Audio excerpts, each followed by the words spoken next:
നമസ്കാരം എല്ലാ കുട്ടികൾക്കും. ഗിരീഷ് സാറാണ്. +1 ഇംപ്രൂവ്മെന്റ് എക്സാം അടുത്തടുത്ത് വരുന്നു. അടുത്തടുത്ത ദിവസങ്ങളെല്ലാം അടുപ്പിച്ച് ഗ്യാപ്പ് ഒന്നും ഇല്ലാതെ +1 ഇംപ്രൂവ്മെന്റ് എക്സാം ആണ്. അത് അങ്ങനെ തന്നെ നടക്കുന്നത് നല്ലതാണ്. +1 ഇംപ്രൂവ്മെന്റ് എക്സാമിന് ഫുൾ മാർക്ക് മേടിക്കാം. ഉറപ്പായിട്ട് നിങ്ങൾക്ക് ഉള്ള മാർക്കിനെക്കാട്ടിൽ എന്തായാലും ഇംപ്രൂവ് ചെയ്ത് മാർക്ക് മേടിക്കാനുള്ള സാധ്യതയുണ്ട്. പക്ഷെ നിങ്ങൾ വളരെ വളരെ വളരെ ഹാർഡ് വർക്ക് ചെയ്യണം. +1 കാര്യങ്ങൾ +1 നമ്മൾ പഠിച്ച കാര്യങ്ങൾ തന്നെ നന്നായിട്ട് റിപ്പീറ്റ് ചെയ്ത് പഠിക്കുന്ന കുട്ടികൾക്ക് മാത്രമേ ഒരു മാർക്കെങ്കിലും ഇമ്പ്രൂവ് ചെയ്ത് കിട്ടത്തുള്ളൂ. ഇത് വളരെ കാര്യമായിട്ട്, കാരണം ഞാൻ എന്ന് ഇംപ്രൂവ്മെന്റ് എക്സാം തുടങ്ങി അന്ന് മുതൽ ഇംപ്രൂവ്മെന്റ് ക്ലാസ് എടുത്ത് കൊടുക്കുന്ന അധ്യാപകനാണ്. ഇംപ്രൂവ്മെന്റ് എക്സാമിന് വേണ്ടി പ്രിപ്പയർ ചെയ്യിപ്പിക്കുന്ന അധ്യാപകനാണ്. കൃത്യമായിട്ട് പറയും. ഇപ്പം നിങ്ങൾക്ക് ഗിരീഷ് ഫിസിക്സ് എന്ന് പറഞ്ഞ പ്ലേലിസ്റ്റിനകത്ത് എല്ലാ ക്ലാസ്സുകളും കിടപ്പുണ്ട്.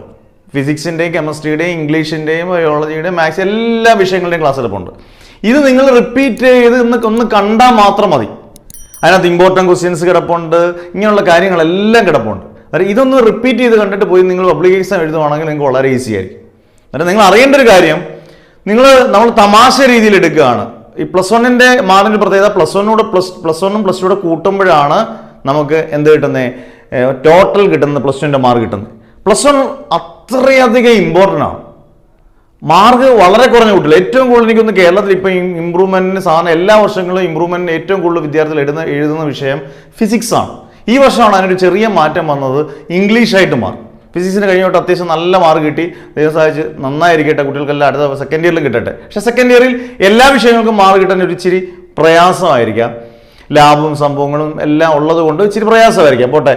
അന്നേരം ഫസ്റ്റ് ഇയറിൽ നമുക്ക് കിട്ടുന്ന ഓരോ മാർക്കും which can 1 mark can decide your future എന്ന് പറയുന്ന മാഷ് പറയുന്നത് നിങ്ങൾ എഴുതിയിട്ടോ ബെറ്റാണ്.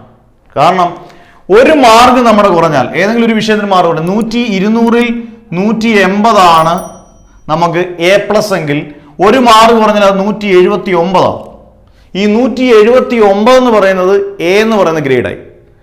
അന്നേരം അങ്ങനെ ഓരോരോ മാർക്കും നമ്മുടെ ഓരോരോ ഗ്രേഡുകൾ നിശ്ചയിക്കുന്നതാണ്. നിങ്ങൾക്ക് ഇപ്പം +1 മാർക്ക് കിട്ടിയോട്ട് നിങ്ങൾക്ക് കൃത്യമായിട്ട് അറിയാം. അതുകൊണ്ട് നിങ്ങൾ കൃത്യമായിട്ടും ഇത് ഏതൊക്കെ വിഷയം, ചിലവർ ഒരു വിഷയം മാത്രം എടുത്ത് ഇമ്പ്രൂവ് ചെയ്യുന്നവരുണ്ട്, ചിലപ്പോൾ 3 വിഷയങ്ങൾ ഇമ്പ്രൂവ് ചെയ്യുന്നവരുണ്ട്. മാക്സിമം 3 വിഷയമാണ് ചെയ്യാൻ പറ്റുന്നത്. 3 വിഷയം എടുക്കുന്നവരുണ്ട്.